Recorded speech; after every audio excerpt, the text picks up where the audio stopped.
వాక్యమైన దేవునికి స్తోత్రములు, నా తోటి పని వారికి వందనములు.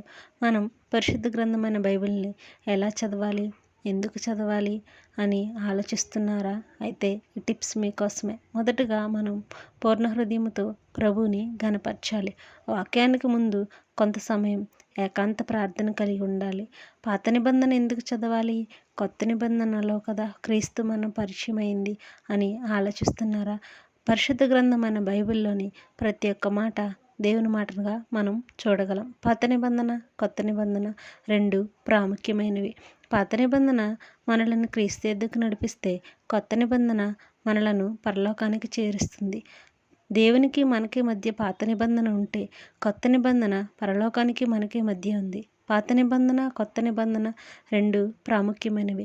బైబిల్ మొత్తం చదవడం ముఖ్యం కాదు, కానీ దాన్ని ధ్యానించి అంటే అర్థం చేసుకోవడం చాలా ప్రాముఖ్యం. అయితే బైబిల్ అర్థం చేసుకోవడం ఎలా అని ఆలోచిస్తున్నారా?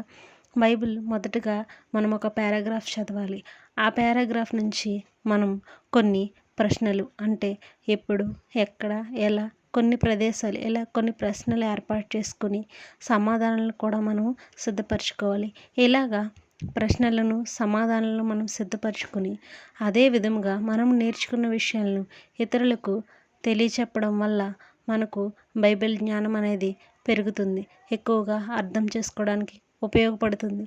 అలాంటి ఉపయోగకరంగా మీకు ఉండాలని ప్రార్థన చేస్తూ, మీకు ఈ టిప్స్ నచ్చినట్లయితే లైక్ చేయండి, షేర్ చేయండి, కామెంట్ చేయండి. ఇలాంటి బైబిల్లోని కొన్ని విషయాల కోసం మన ఛానల్ని సబ్స్క్రైబ్ చేయండి.